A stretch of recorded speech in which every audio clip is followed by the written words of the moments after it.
إن الحمد لله نحمده ونستعينه ونستغفره ونعوذ بالله من شرور أنفسنا ومن سيئات أعمالنا من يهده الله فلا مضل له ومن يضلل فلا هادي له وأشهد أن لا إله إلا الله وحده لا شريك له وأشهد أن محمدا عبده ورسوله يا أيها الذين آمنوا اتقوا الله حق تقاته ولا تموتن إلا وأنتم مسلمون يا أيها الناس اتقوا ربكم الذي خلقكم من نفس واحدة وخلق منها زوجها وبث منهما رجالا كثيرا ونساء واتقوا الله الذي تساءلون به والأرحام إن الله كان عليكم رقيبا يا أيها الذين آمنوا اتقوا الله وقولوا قولا سديدا يصلح لكم أعمالكم ويغفر لكم ذنوبكم ومن يطع الله ورسوله فقد فاز فوزا عظيما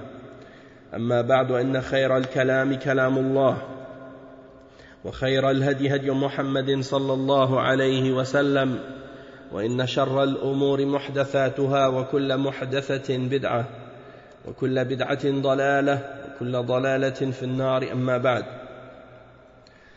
Donc on commence aujourd'hui le cours numéro 3 dans l'explication du livre de Cheikh al-Islam Ibn Taymiyyah rahimahullah al-Ubudiyya, Risalat al-Ubudiyya, écrit par le Cheikh Ibn Taymiyyah, Cheikh al-Islam, et avec les explications et les commentaires de Cheikh Salih Ibn Fawzan al-Fawzan. Et donc, on demande à Allah subhanahu wa ta'ala de préserver le Cheikh Salih al-Fawzan, hafidhahullah, et de l'augmenter dans sa vie par le bien, et de faire en sorte qu'il puisse continuer à profiter la Ummah de l'Islam encore longtemps. Et on commence donc à partir de l'endroit où on s'est arrêté au dernier cours. Et au dernier cours, on expliquait certains éléments et certains points qui ont rapport avec l'ibada, avec l'adoration, et le fait que tous les messagers d'Allah ont appelé à l'adoration d'Allah subhanahu wa ta'ala et à adorer lui seul et à s'écarter de tout ce qui est adoré en dehors d'Allah subhanahu wa ta'ala, et que tous les prophètes et tous les messagers, lorsqu'ils sont venus à leur nation et à leur peuple, c'était leur premier appel et c'était leur message fondamental, c'est-à-dire l'adoration d'Allah subhanahu wa ta'ala seul et le rejet de tout ce qui est adoré en dehors d'Allah subhanahu wa ta'ala. Et maintenant on arrive à un point dans lequel le cheikh il cite, il dit وجعل ذلك لازما لرسوله إلى الموت كما قال واعبد ربك حتى يأتيك اليقين. Et donc le cheikh il cite, premièrement il dit qu'il a fait, donc Cheikh al-Islam Ibn Taymiyyah il dit que Allah subhanahu wa ta'ala a fait de l'adoration quelque chose d'obligatoire pour son messager jusqu'à la mort. Et donc ça c'est pour indiquer que l'adoration doit être constante et qu'elle doit être faite jusqu'à la mort. Et il mentionne à ce sujet-là le verset 99 dans Surat Al-Hijr, dans lequel Allah subhanahu wa ta'ala dit ce qui signifie « Et adore ton Seigneur jusqu'à ce que la mort te vienne ». Et le terme qui est employé ici pour désigner la mort, c'est « al-yaqin ». Jusqu'à ce que te vienne al-yaqin. Et al-yaqin, c'est la certitude. Et il n'y a pas de plus grande certitude pour l'homme que la mort, puisque tout le monde va mourir. Et il dit, le Cheikh Salih al-Fawzan, il mentionne pour commenter ce point, il dit أي جعل عبادة الله وحده لازمة للرسول صلى الله عليه وسلم إلى الموت كما قال تعالى واعبد ربك حتى يأتيك اليقين واليقين هو الموت فليس لعمل المسلم غاية دون الموت وليس هناك حد من العبادة إذا بلغه الإنسان يترك العبادة لأنه وصل إلى الله كما تقوله أو كما تقول غلاة الصوفية وكما يظن الذين يرون أن من بلغ مرتبة من الولاية فإنه تسقط عنه التكاليف ويصير من الخاصة أو من خاصة الخاصة لأنهم بزعمهم وصلوا إلى الله عز وجل وهذا مخالف لهذه الآية الكريمة. وهل هناك أعظم من الرسول صلى الله عليه وسلم؟ وهل هناك أفضل من الرسول صلى الله عليه وسلم؟ وهل هناك من هو أعلى مقاما من الرسول صلى الله عليه وسلم؟ ومع هذا أمره بمواصلة العبادة إلى الموت ولم يجعل لها حدا إذا وصله ينتهي. وفي ذلك رد على هؤلاء لأن عبادة المسلم تكون ممتدة شاملة لجميع حياة المسلم من الرسل وغيرهم. Donc le cheikh ici, Cheikh Saleh Al-Fawzan, il explique que Allah subhanahu wa ta'ala, il a fait de l'adoration pour lui seul une obligation pour le messager sallallahu alayhi wa sallam jusqu'à la mort, comme il dit dans le verset 99 dans surat Al-Hijr, ce qui signifie et adore ton Seigneur jusqu'à ce que te vienne al-yaqin, la certitude.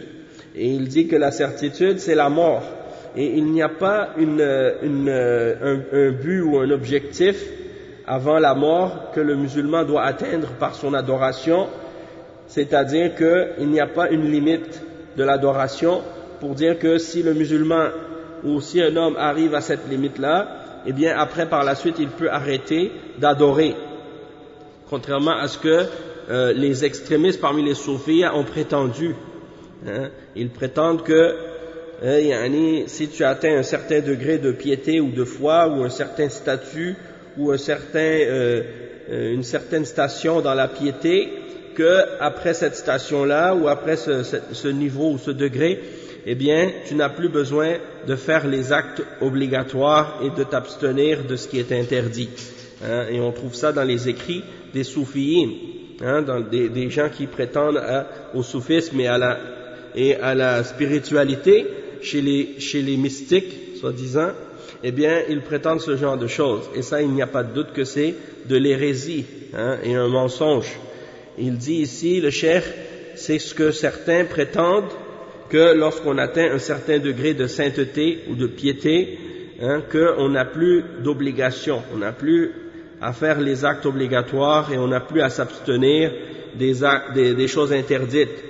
Et donc, ça c'est lorsque quelqu'un, selon les soufistes ou les soufis, ils disent que lorsque quelqu'un est devenu une élite dans la foi, ou l'élite de l'élite, khassatul khassa, eh bien ils prétendent que ça veut dire qu'ils sont arrivés jusqu'à Allah Azza wa Jal et qu'ils n'ont plus besoin de faire d'actes d'adoration, de s'abstenir de ce qui est haram. Et ça c'est bien entendu en opposition totale avec ce verset, le verset 99 dans surat Al-Hijr. Et juste par rapport à ce que le cheikh explique ici, il faut bien savoir que c'est des choses qui se trouvent dans les livres des soufis eux-mêmes et dans les propos de leurs shuyukh et de leurs soi-disant saints.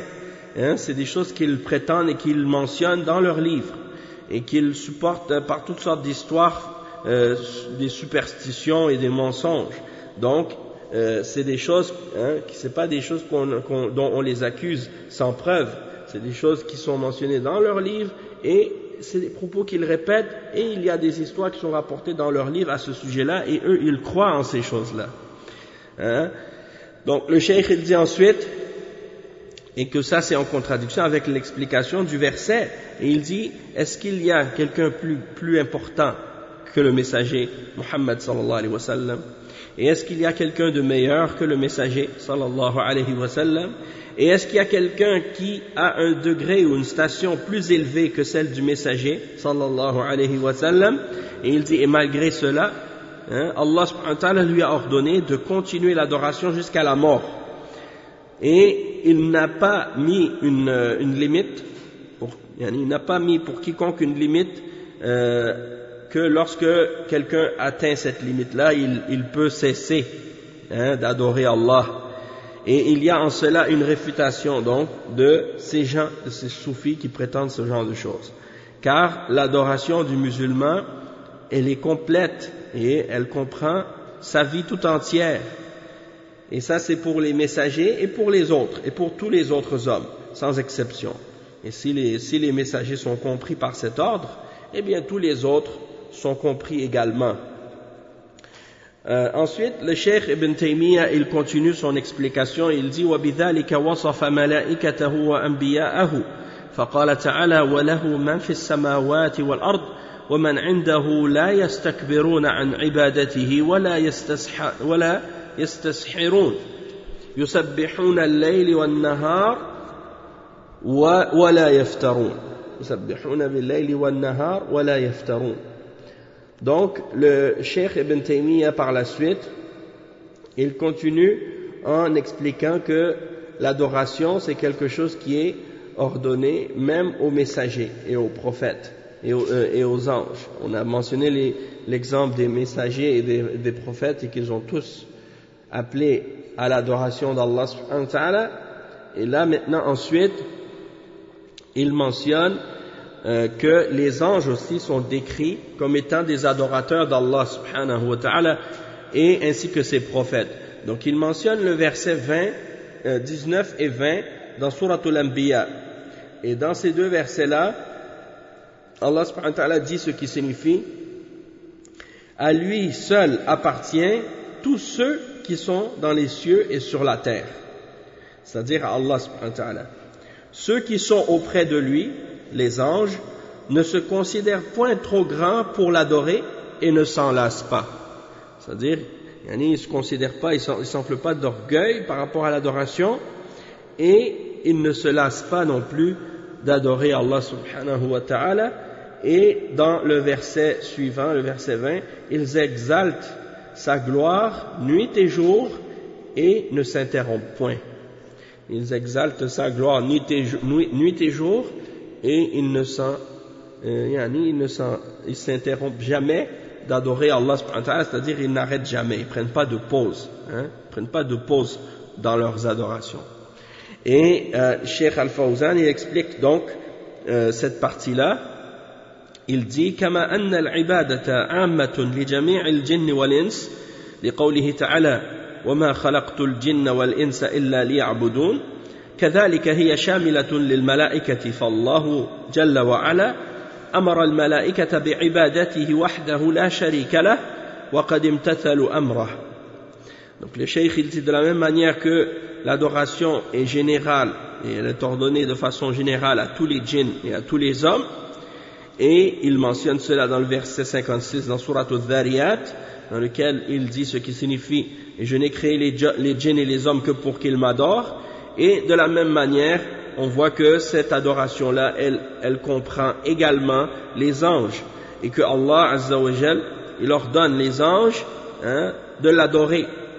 Il ordonne aux anges de l'adorer lui seul, sans aucun partenaire, et ils ont mis cela en application et ils l'ont implémenté. Et le cheikh il explique ensuite le verset que le cheikh a cité, et il dit en expliquant وقال تعالى وله من في السماوات والأرض وله من في السماوات من الملائكة ومن عنده من الملائكة المقربون وله من في السماوات وله من في السماوات والأرض ومن عنده لا يستكبرون عن عبادته ولا يستسحرون يسبحون الليل والنهار ولا يفترون كما قال تعالى لا يستنكف المسيح أن يكون عبدا لله ولا الملائكة المقربون ومن يستنكف عن عبادته ويستكبر فسيحشرهم إليه جميعا وأما الذين آمنوا وعملوا الصالحات فسيوفيهم أجورهم ويزيدهم من فضله وأما الذين استنكفوا واستكبروا فيعذبهم عذابا أليما لا يجدون لهم من دون الله وليا ولا نصيرا فالملائكة بجميع أصنافهم يعبدون الله ليلا ونهارا ولا يفترون عن عبادته ومن استكبر عن عبادته فعذابه أليم من الملائكة وغيرهم.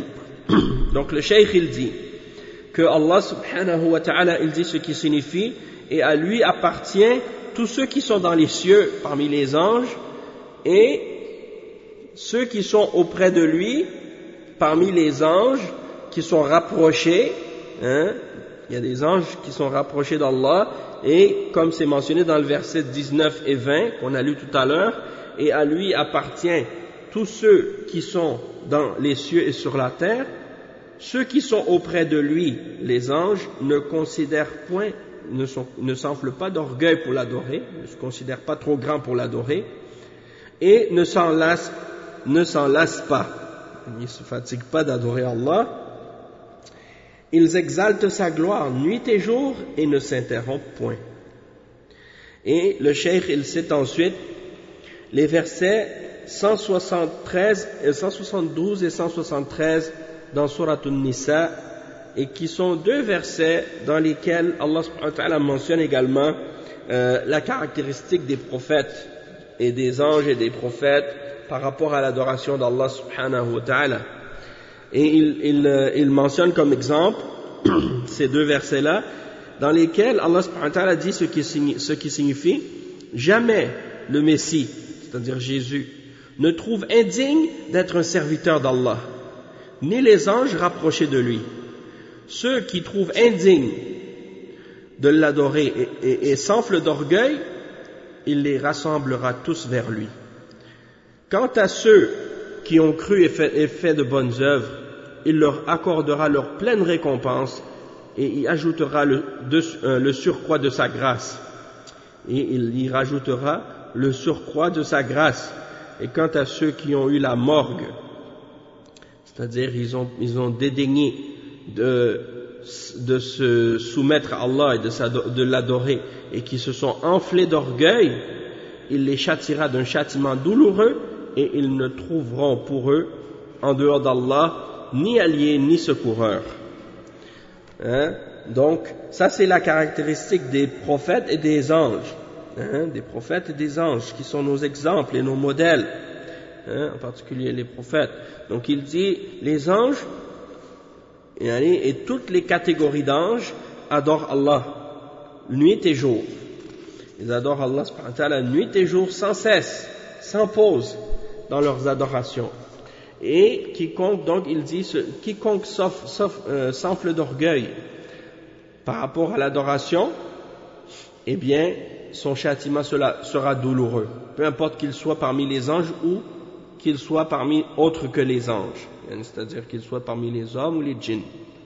Et le cheikh il dit فالعبادة شاملة لكل الخلق بما فيهم الملائكة الكرام عموما والملائكة المقربون خصوصا والأنبياء والرسل والأولياء والصالحون وسائر الخلق فكلهم عباد لله سبحانه وتعالى يجب أن يعبدوه وحده لا شريك له وأن لا يشركوا به شيئا ولا يستكبروا عن عبادته. Donc le cheikh ici ensuite il l'explique, il dit que les anges, toutes les catégories d'anges, ils adorent Allah subhanahu wa ta'ala nuit et jour.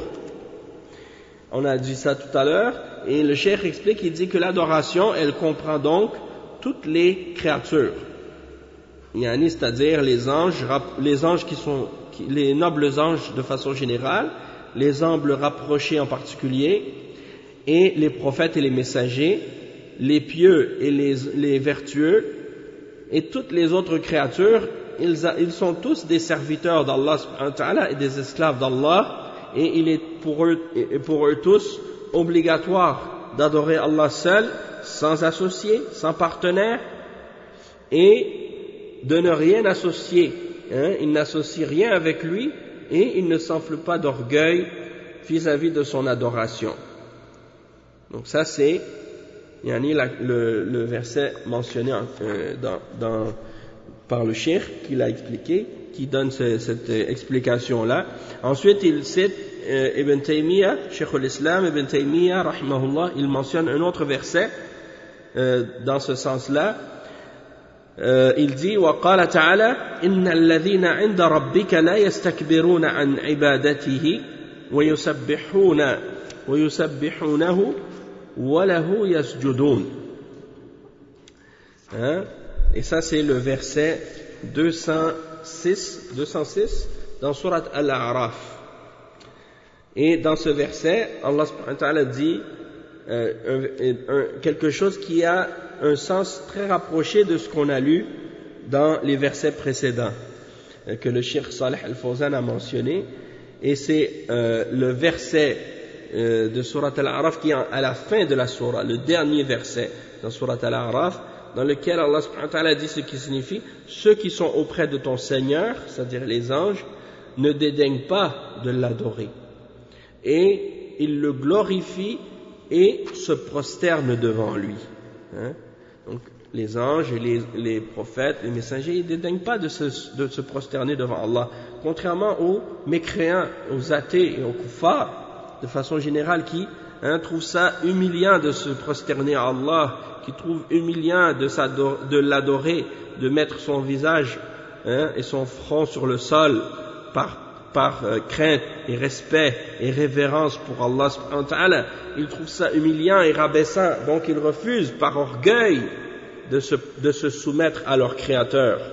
Donc ça, c'est pas le comportement des hommes pieux, c'est pas le comportement des prophètes, et c'est surtout pas le comportement des anges rapprochés d'Allah subhanahu wa ta'ala, qui eux, au contraire, trouvent que c'est une chose qui les honore, et qui les élève, de se rabaisser, de s'humilier devant leur Créateur et leur Maître, Allah subhanahu wa ta'ala. C'est quelque chose qui les anoblit et qui les élève en statut et en degré, et non pas qui les rabaisse. Le cheikh, il dit ici un commentaire à ce sujet-là, il dit: hum al-malaikatul muqarrabun la yastakbiruna an ibadatihi la yaquluna nahnu balagna manzilatan 'aliyatan 'inda Allah fala nahtaju ila al-ibadah kama taquluhu ghulat as-soufiyya. Donc le cheikh, il dit, les anges qui sont rapprochés d'Allah, ils ne s'enflent pas d'orgueil vis-à-vis de l'adoration d'Allah. Ils ne disent pas, par exemple, contrairement aux extrémistes parmi les soufis, nous avons atteint un degré élevé auprès d'Allah et donc nous n'avons plus besoin de l'adorer. Ça, c'est une parole d'égarement. Et le cheikh Ibn Taymiyyah, il cite ensuite un autre verset qui est le verset 20 dans Surat Ghafir. Il dit: وَذَمَّ الْمُسْتَكْبِرِينَ عَنْهَا بِقَوْلِهِ وَقَالَ رَبُّكُمُ ادْعُونِي أَسْتَجِبْ لَكُمْ إِنَّ الَّذِينَ يَسْتَكْبِرُونَ عَنْ عِبَادَتِي سَيَدْخُلُونَ جَهَنَّمَ دَاخِرِينَ. Et donc, Allah subhanahu wa ta'ala, le cheikh Ibn Taymiyyah, il dit, Allah subhanahu wa ta'ala a blâmé les gens qui s'enflent d'orgueil vis-à-vis de l'adoration en disant: et votre Seigneur a dit, invoquez-le, invoquez-moi. Il dit, et votre Seigneur a dit, invoquez-moi, je vous exaucerai, je vous répondrai. Et ceux, certes, qui s'enflent d'orgueil vis-à-vis de mon adoration, ils entreront en enfer humiliés. Ils entreront en enfer humiliés. Donc ça, c'est le verset 60 dans Surat Ghafir. Cheikh Al-Fawzan, il fait un commentaire à ce sujet-là, au sujet de ce verset. Il dit: Allah subhanahu wa ta'ala dhamma al-mustakbirina an ibadatihi wa tawa'adahum bi ashad al-wa'id faqala subhanahu wa ta'ala وقال ربكم ادعوني أستجب لكم إن الذين يستكبرون عن عبادتي سيدخلون جهنم داخرين. فسمى الدعاء عبادة، فالدعاء هو العبادة كما قال النبي صلى الله عليه وسلم، فهو أعظم أنواع العبادة كما قال صلى الله عليه وسلم: الحج عرفة، أي أعظم أركان الحج الوقوف بعرفة. فهذا يدل على عظمة الدعاء ومكانته وأنه أعظم أنواع العبادة. وقوله داخرين أي صاغرين أصغرهم الله وأهانهم لما استكبروا عن عبادته بخلاف من تواضع لله فإن الله يرفعه. Donc le cheikh il explique que Allah subhanahu wa ta'ala a blâmé ceux qui s'enflent d'orgueil de son adoration et de l'adorer, et il les a menacés de la plus sévère des menaces en disant dans le verset, ce qui signifie et ton Seigneur ou votre Seigneur a dit, invoquez-moi, je vous répondrai.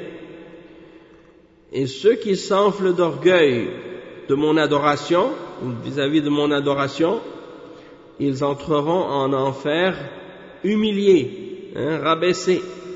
Et donc, Allah subhanahu wa ta'ala dans ce verset-là, il a nommé le dua, l'invocation, il l'a appelé adoration. Parce que dans le début, dans la première partie du verset, il ordonne de l'invoquer. Il dit qala rabbukum ud'uni, votre Seigneur a dit invoquez-moi. Puis dans la fin du verset, il dit ceux qui s'enflent d'orgueil de mon adoration, c'est pour dire que l'invocation c'est une adoration, et la preuve aussi dans la parole du prophète sallallahu alayhi wa sallam qui est rapportée selon Abu Daoud dans son Sunan, dans lequel le prophète sallallahu alayhi wa sallam dit ad-du'a huwa al-ibada, c'est-à-dire l'adoration, l'invocation c'est l'adoration. Comme le prophète sallallahu alayhi wa sallam a dit ça, c'est dans quel sens? Quand il dit que l'adoration c'est l'invocation c'est l'adoration, eh bien c'est dans le sens que c'est la plus grande de toutes les formes d'adoration qui soit. Comme il mentionne à propos du Hajj, que le Hajj c'est Arafat, ce qui signifie, comme ça c'est rapporté par At-Tirmidhi, dans le Sunan de l'imam At-Tirmidhi, donc il dit ça signifie quoi? Ça signifie que parmi les plus grands des piliers du Hajj, il y a le fait de se tenir sur le mont Arafat, de se tenir sur Arafat. Eh bien, quand on dit ad-du'a, quand le prophète sallallahu alayhi wa sallam dit ad-du'a huwa al-ibada, eh bien c'est pour dire que l'invocation c'est la forme d'adoration par excellence. Et donc ça indique la grandeur et l'importance et le statut de l'invocation dans l'islam, et du dua, et que c'est une des plus grandes formes d'adoration. Et quand Allah subhanahu wa ta'ala dit dans le verset 60 dans Surat Ghafir, à la fin il dit sayadkhuluna jahannama dakhirin. Dakhirin, le cheikh il dit dakhirin signifie saghirin, c'est-à-dire qu'ils seront rabaissés, rapetissés, ils vont être faits petits, et Allah va les humilier. Et la raison de ça, c'est parce qu'ils se sont enflés d'orgueil, ils se sont enorgueillis vis-à-vis de l'adoration d'Allah subhanahu wa ta'ala, contrairement à la personne qui s'est humiliée et qui s'est fait humble devant Allah subhanahu wa ta'ala. Allah subhanahu wa ta'ala va l'élever, Allah subhanahu wa ta'ala va l'élever en degré et en statut. Ensuite, le cheikh il cite Cheikh Ibn Taymiyyah, il mentionne un autre verset et il dit وَنَعَتَ صَفْوَةَ خَلْقِهِ بِالْعُبُودِيَّةِ لَهُ فقال تعالى عَيْنًا يَشْرَبُ بِهَا عِبَادُ اللَّهِ يُفَجِّرُونَهَا تَفْجِيرًا وقال وعباد الرحمن الذين يمشون على الأرض هونا الآيات. Donc le cheikh il explique que Cheikh al-Islam ibn Taymiyyah il explique que le prophète Mohammed sallallahu alayhi wa sallam, qui est la meilleure de ses créatures, a été décrite par al-ubudiyya, par le fait d'être un serviteur et un esclave d'Allah subhanahu wa ta'ala. Et c'est pour mentionner en fait que c'est un titre honorifique que d'être un serviteur d'Allah subhanahu wa ta'ala. Et il mentionne le verset 6 dans Surat al-Insan, dans lequel Allah subhanahu wa ta'ala dans lequel Allah subhanahu wa ta'ala mentionne, il nomme son serviteur, il nomme son prophète en l'appelant un serviteur. Et donc on va lire la signification de ce verset-là. Naam. Donc c'est le verset 6. Le verset 6 dans Surat Al-Insan, dans lequel Allah subhanahu wa ta'ala dit d'une source de laquelle boiront les serviteurs d'Allah. Hein? Une source, c'est-à-dire une source d'eau, hein? Une source d'eau de laquelle boiront les serviteurs d'Allah. Naam, une source d'eau dans laquelle boiront les serviteurs d'Allah, ils la feront jaillir en abondance. Ils la feront jaillir en abondance.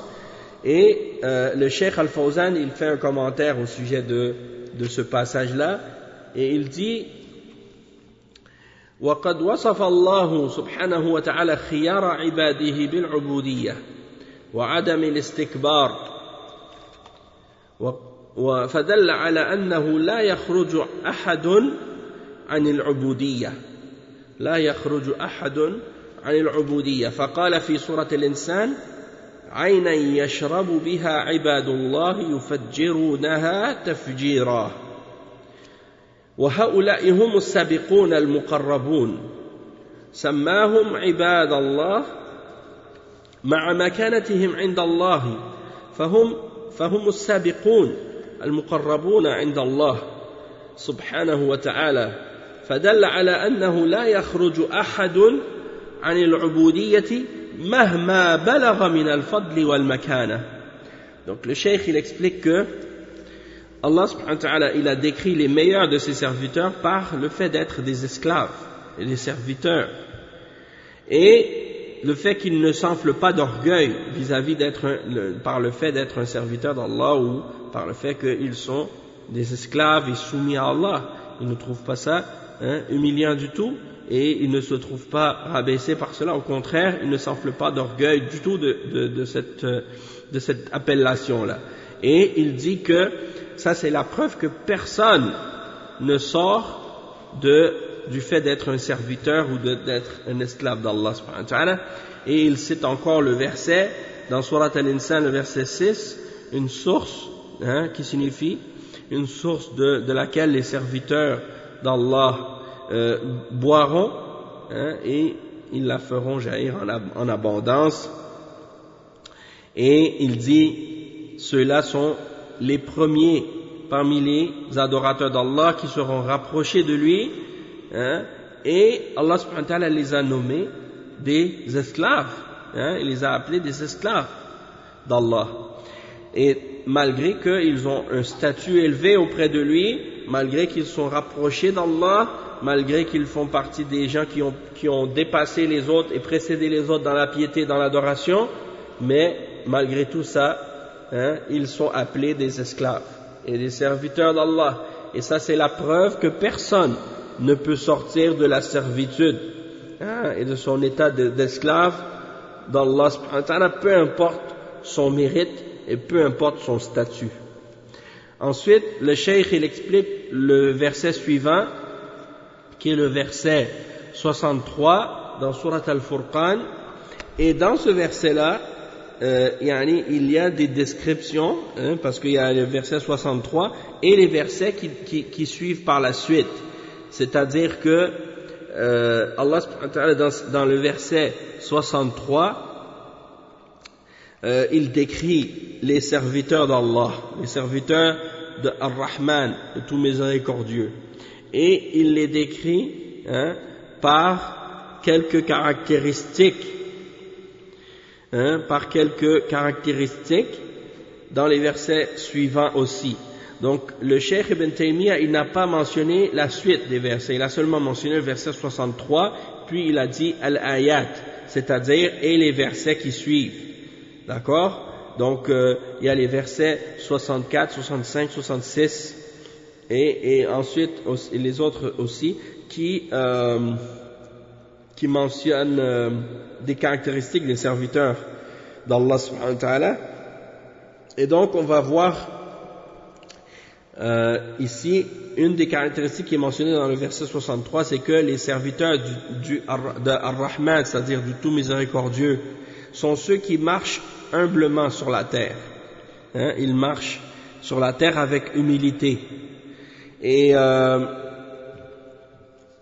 par la suite, dans la suite du verset, ça dit وَإِذَا خَاطَبَهُمُ الْجَاهِلُونَ قَالُوا سَلَامًا.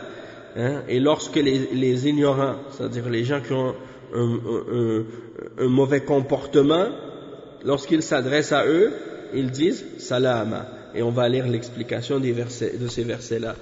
Le Cheikh Al-Fawzan, il dit وفي سورة الفرقان وصف الله عباده بأوصاف عظيمة بدأها بقوله وعباد الرحمن فأضافهم لنفسه إضافة تشريف وتكريم لهم الذين يمشون على الأرض هونا يعني متواضعين ليس فيهم كبر والكبر لا يتناسب مع العبد وإنما الذي يتناسب مع العبد التواضع لله تعالى ولخلق الله قال تعالى وإذا خاطبهم الجاهلون وهم الحمقى ولم يردوا عليهم بالمثل لم يردوا عليهم بالمثل وإنما يجيبونهم بجواب يسلمون فيه والمراد بالجهل هنا سوء الخلق لا الجهل الذي هو عدم العلم. ثم بين جزاءهم في آخر السورة فقال أولئك يجزون الغرفة بما صبروا يعني يجزون الغرفة يعني الجنة بما صبروا ويلقون فيها تحية وسلاما أي بسبب صبرهم. والشاهد من هذا أن الله سبحانه وتعالى وصف هؤلاء بأنهم عباد الرحمن وذكر ما يصدر منهم من أفعال الخير فدل على أنه لا أحد يخرج عن عبودية الله مهما بلغ من الفضل. Donc le cheikh ensuite il explique, il dit que dans Surat Al-Furqan, Allah subhanahu wa ta'ala décrit ses serviteurs en les mentionnant avec des grandes caractéristiques. Et il commence par le fait de dire que les serviteurs de Ar-Rahman, et il les associe à lui-même, ou il les relie à lui-même de cette façon pour les anoblir et pour les honorer, en disant qu'ils sont les serviteurs de Ar-Rahman.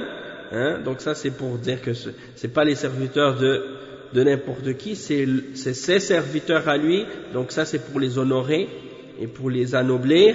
Et il dit, ils marchent humblement sur la terre, ils marchent sur la terre avec modestie, de façon modeste, ils n'ont pas d'orgueil, de fierté, et ça c'est l'attitude qui correspond à l'esclave.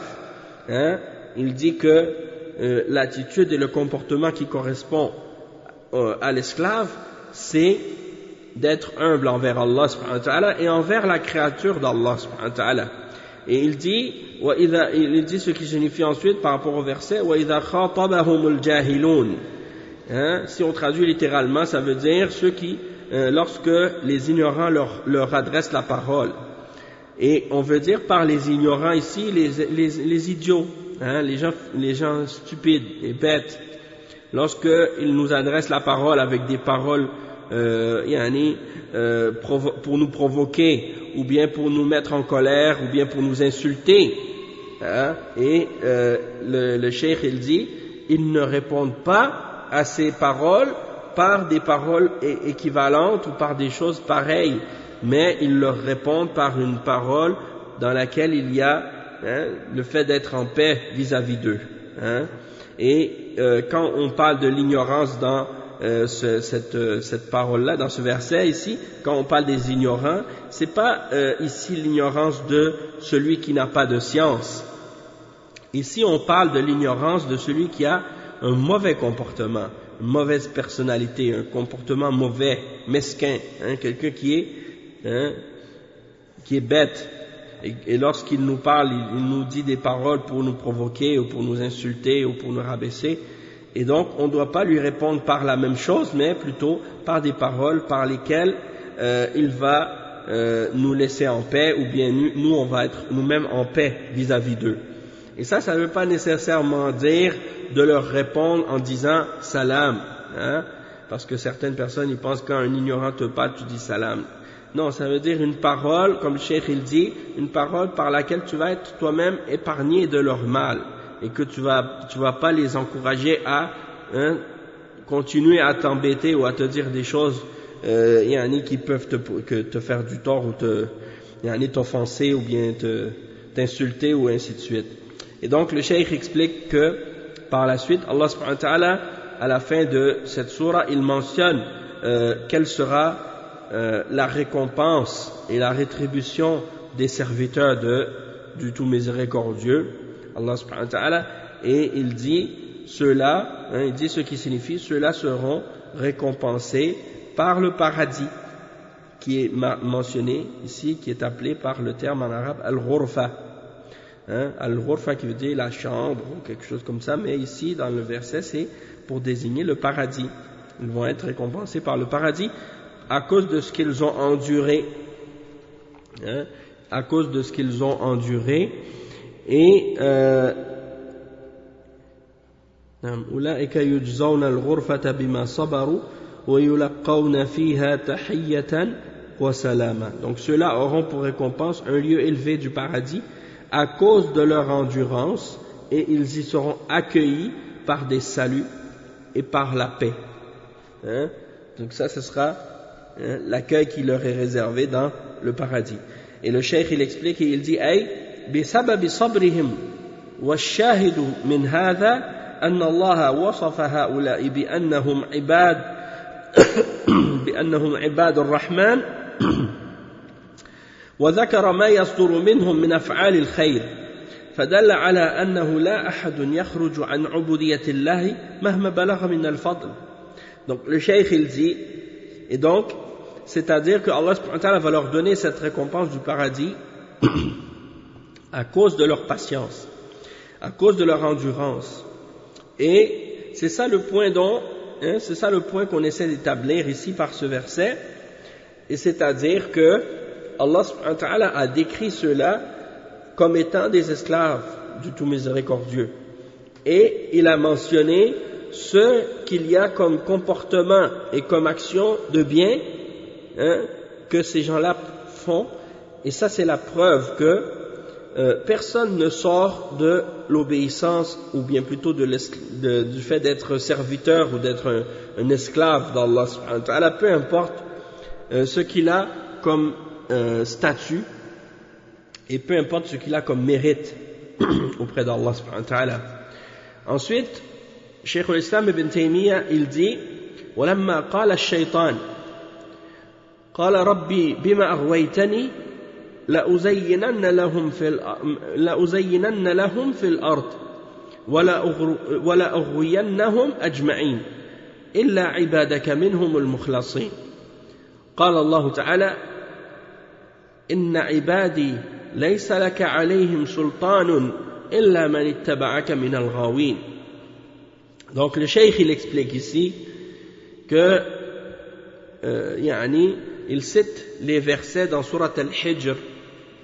On a mentionné des versets de cette sourate tout à l'heure, et ici il en mentionne d'autres également dans Sourate Al-Hijr, dans laquelle il mentionne justement qu'est-ce que le shaitan a mentionné après avoir refusé de se prosterner et d'obéir à Allah subhanahu wa ta'ala.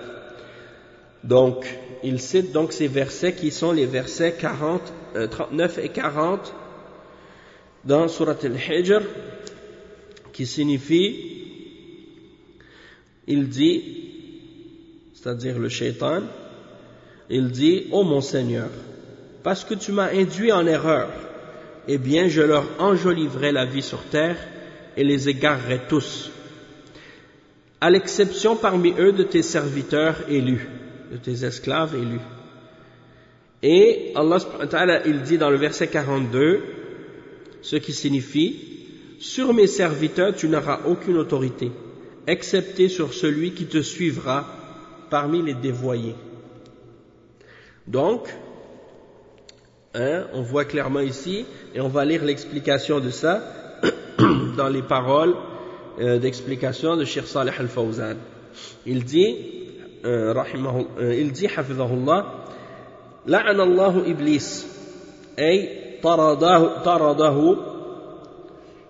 طرده من رحمته بسبب كفره واستكباره عن أمر الله حينما أمره أن يسجد لآدم.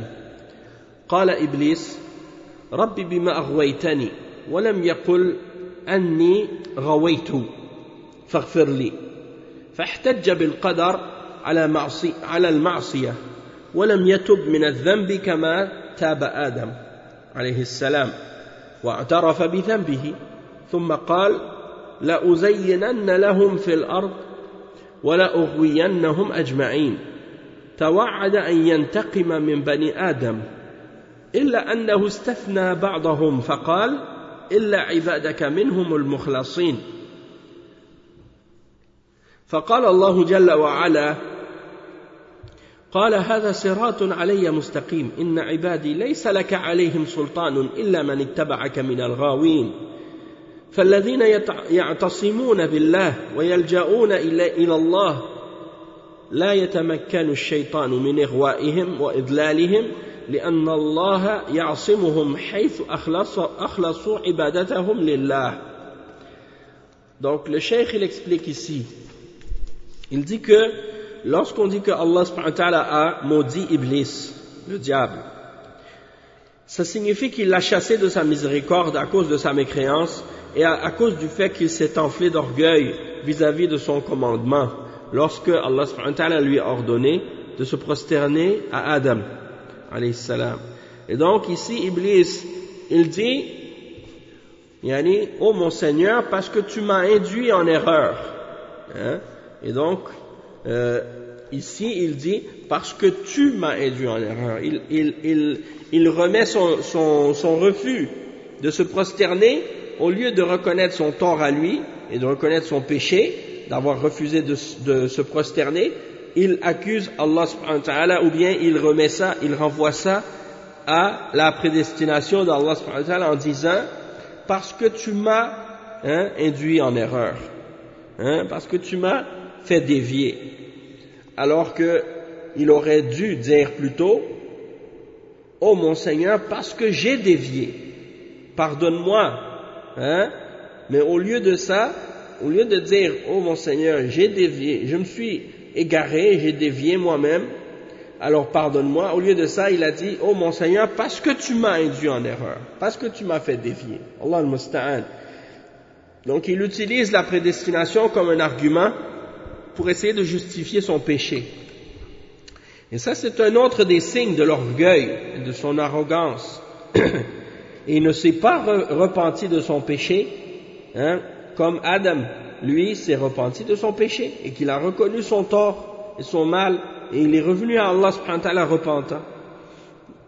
Donc Iblis aurait pu se repentir, mais pourquoi il a refusé? Parce qu'il était trop orgueilleux, et c'est le péché qui l'a fait périr.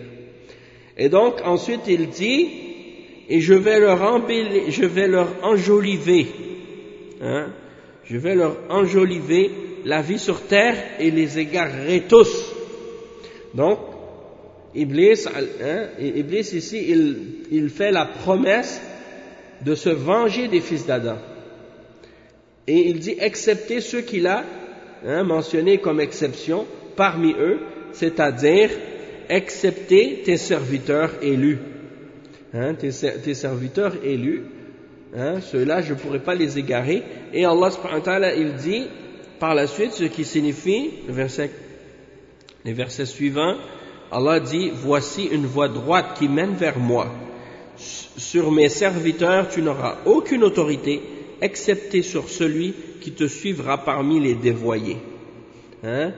Et donc le cheikh il dit ensuite que ceux qui se cramponnent à Allah subhanahu wa ta'ala, dans le sens qu'ils cherchent un refuge en lui et ils se retournent vers lui pour la protection, le shaitan n'aura aucune autorité sur eux et ne sera pas capable de les faire dévier ou de les faire égarer.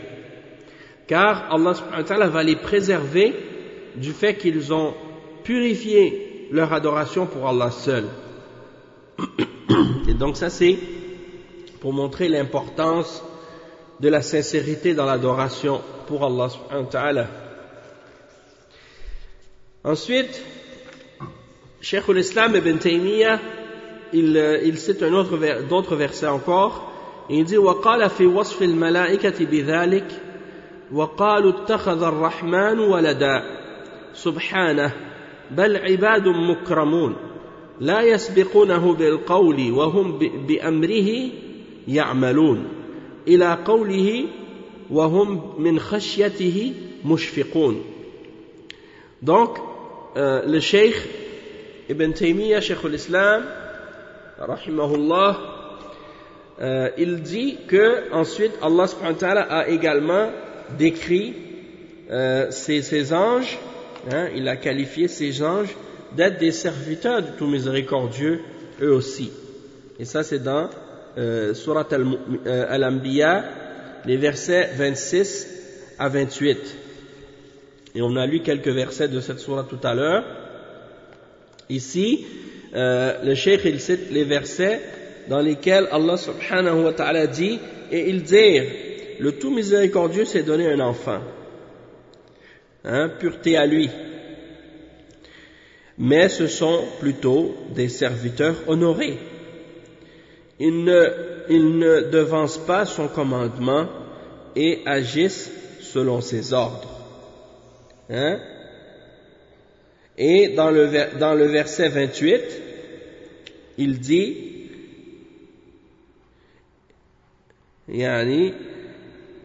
il sait ce qui est devant eux et derrière eux, et il n'intercède qu'en faveur de ceux qu'il a agréés, tout en étant pénétré de sa crainte. Tout en étant pénétré de sa crainte. Donc, le Cheikh Salih al-Fawzan, il explique maintenant ces versets. Il dit, كان بعض الناس في الجاهلية يزعمون أن الملائكة بنات الله كما أن النصارى يقولون المسيح ابن الله فنسبوا لله ولدا بنين وبنات والله منزه عن ذلك قال تعالى لم يلد ولم يولد ولم يكن له كفوا أحد وقال ما اتخذ الله من ولد وما كان معه من إله إذا لذهب كل إله بما خلق ولا على بعضهم على بعض سبحان الله عما يصفون فالله سبحانه وتعالى ليس له ولد ولا والد لأنه لا بداية له ولا نهاية لأنه كامل لا يحتاج إلى أحد وإنما يحتاج المخلوقون إلى الولد لفقرهم وحاجتهم وأما الله عز وجل فإنه غني له ما في السماوات وما في الأرض ولا يحتاج إلى ولد ولأن الولد جزء من الوالد وشبيه بالوالد والله جل وعلا ليس له جزء من خلقه ولا شبيه له فلا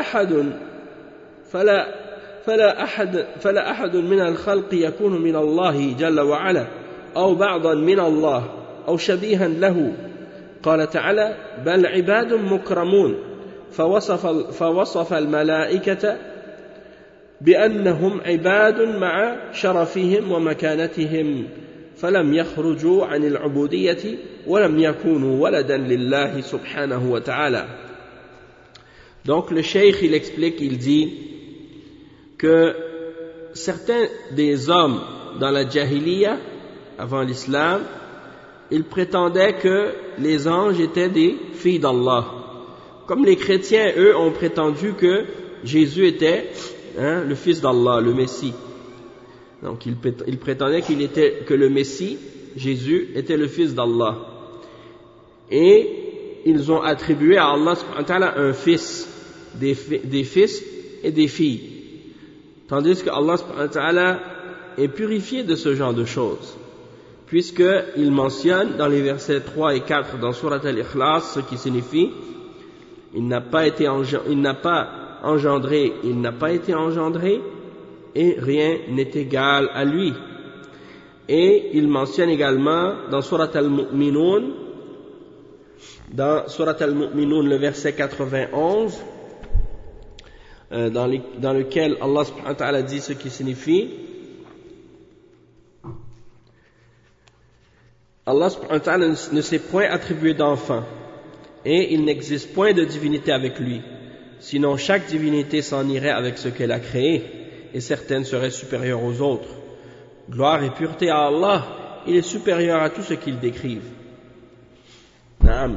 Et donc le cheikh explique en disant Allah subhanahu wa ta'ala, il n'a pas d'enfant, il n'a pas de père également, il n'a pas de père, il n'a pas d'enfant. Il n'a pas été engendré, il n'engendre pas. Il n'a pas de début, il n'a pas de fin. Et il est parfait. Donc il n'a pas besoin de quiconque ou de quoi que ce soit. Et il n'est pas comme les créatures qui elles ont besoin d'enfants à cause de leur manque, à cause de leurs besoins. Tandis que Allah Azza wa Jal, il se suffit à lui-même. Et donc tout ce qui est dans les cieux et sur la terre est à lui. C'est à lui. Et donc il n'a pas besoin d'enfant. Et également parce que l'enfant est une partie de son père et une ressemblance avec son père, alors que Allah subhanahu wa ta'ala n'a pas aucune partie de lui-même parmi ses créatures et il n'a rien qui lui ressemble et personne parmi ses créatures ne sont de lui, ne sont d'Allah subhanahu wa ta'ala ou une partie d'Allah ou bien ressemblerait à Allah subhanahu wa ta'ala, contrairement à ce que disent les mécréants et les kuffars parmi les juifs et les chrétiens et autres, les hindous et les bouddhistes et les autres mushrikins et les kuffars. Donc Allah subhanahu wa ta'ala, il n'y a rien qui lui ressemble et il n'y a personne parmi les créatures qui a une part de lui ou qui serait une partie de lui ou qui lui ressemblerait en quoi que ce soit.